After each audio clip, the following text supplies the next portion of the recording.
Halo guys, assalamualaikum warahmatullahi wabarakatuh. Gimana kabarnya? Mudah-mudahan teman-teman tetap sehat, tetap semangat, dan jangan lupa bahagia ya. Karena dengan bahagia, insya Allah hidup kita akan lebih mudah untuk bersyukur. Orang yang bersyukur, insya Allah akan ditambah nikmatnya. Tapi orang yang tidak bersyukur atau kufur, maka akan diazab. Nah, azabnya itu kan tidak harus diazab keras ya, berupa ketidaktenangan, ketidaktentraman, penderitaan, kesedihan, dan lain-lain. Itu salah satu tanda-tanda bahwa hidup kita itu diazab tuh ya, seperti itu. Jadi kalau kalian kok tidak merasa bersyukur, coba introspeksi diri. Jangan-jangan kurang bersyukur ya, mungkin kurang bersyukur. Terus perlu kita mohon ampun pada Allah, kemudian perlu membuka diri memaafkan orang lain. Oke, di video kali ini ya, aku ingin berbagi tentang bisnis apotek, yaitu bagaimana alur proses perizinan apotek yang terbaru ya. Karena banyak sekali pertanyaan ya yang sampai ke saya ya, baik yang melalui WA maupun yang komentar di YouTube ya. Jadi alurnya itu bagaimana kalau misalnya seorang mau membuat apotek ya, atau memproses izin apotek.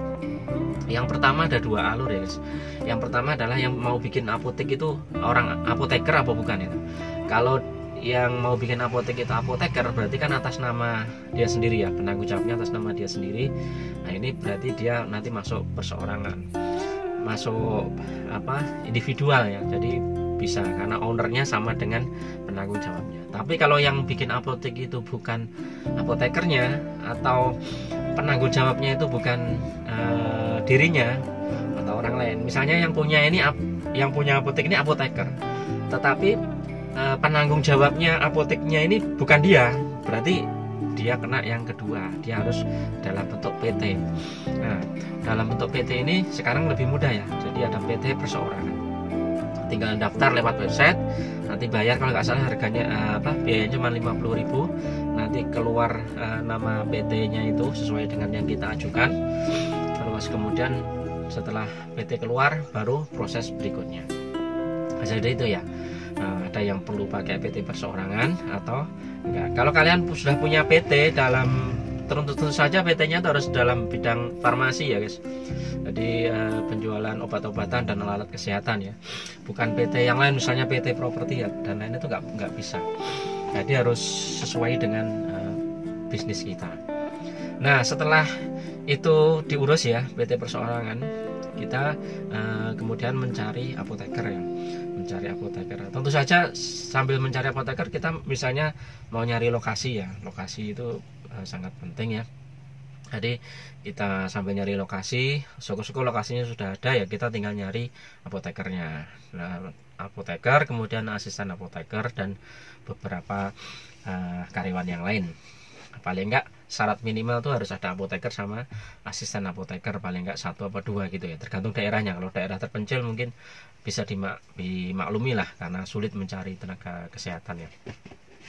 Nah jadi itu, setelah kita cari apoteker, kemudian proses selanjutnya adalah kita mengurus NIB atau nomor induk berusaha.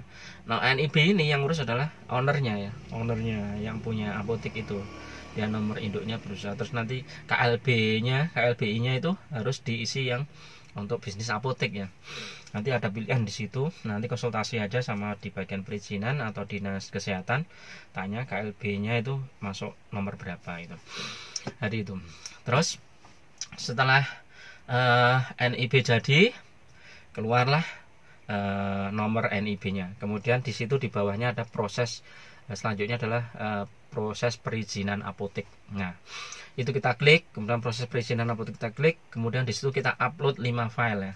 5 file yang pernah aku bagikan di video sebelumnya ya. Nanti kamu cari-cari di sini ya filenya, with videonya. Nanti 5 file tuh diupload ya, diupload di web OSS RBA. Setelah semua diupload sesuai dengan prosedurnya, persyaratan-persyaratan yang diinginkan oleh dinas kesehatan, kita upload semua di situ. Baru nanti setelah lengkap, kita dikonfirmasi sama dinas kesehatan mau divisitasi atau kunjungan. dicek apakah benar apa data-data yang diupload di file tersebut sesuai apa enggak itu. Kalau sudah sesuai nanti divisitasi kunjungi, kalau sudah sesuai ya sudah, berarti tinggal menunggu izinnya keluar. Jadi itu prosedurnya itu. Berapa lama? Ya ini tergantung kecepatan kalian dalam memenuhi persyaratan-persyaratan. Biasanya yang paling lama itu adalah memenuhi persyaratan-persyaratan itu. Nanti persyaratan itu yang agak kita harus benar-benar ini ya, gigih ya, karena kadang ada beberapa hal yang kita harus bolak-balik, misalnya konsultasi ke dinas kesehatan atau ke bagian perizinan, ini bagaimana. Jadi itu kalau misalnya kita semakin cepat ngurusnya itu paling enggak 2 minggu atau 1 bulan itu izin sudah keluar. Tapi tergantung kepadatan juga ya. Kalau misalnya pas saat itu padat sekali, banyak yang apotek yang mengurus izinnya, ya mungkin kita lihat jadwalnya dari dinas kesehatan. Jadi itu. Jadi alurnya seperti itu guys. Nah, nanti kalau sudah izinnya keluar, baru kita lengkapi perlengkapan obatnya, kita order obatnya dan lain-lain. Tentu saja yang interior apotek dan lain-lain itu sudah disiapkan ya, karena itu masuk di upload di file 5 file itu. Karena ada misalnya interiornya, ada etalase, ada ruang racian, ada gudang, ada pengasipan, ada lemari psikotropik narkotik, terus ada AC, kemudian kulkas dan lain-lain, banyak sekali, pemadam kebakaran. Jadi banyak sekali ya item-itemnya yang itu harus disiapkan. Oke ya, itu dulu. Mudah-mudahan yang singkat ini teman-teman bisa memperoleh gambaran ya kalau mau mengelola bisnis apotek ya. Terus kalau mau teman-teman mau belajar langsung dengan saya ya, bisa gabung di grup mentoring bisnisapotek.com ya. Nah, ini grupnya ini berbayar ya, cuma 500.000 saja.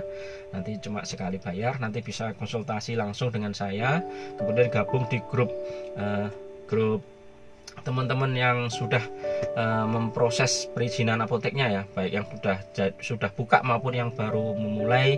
Jadi kita bisa berdiskusi di situ, masalah-masalahnya apa, kemudian solusinya bagaimana. Terus kita bisa termotivasi, ternyata ada seorang teman yang gigihnya luar biasa, pengurusannya sampai misalnya ada yang 6 bulan, ada yang 3 bulan, tapi akhirnya izinnya keluar. Kemudian ada juga yang teman-teman begitu buka apoteknya jalan 3 bulan sudah omset mencapai 100 juta.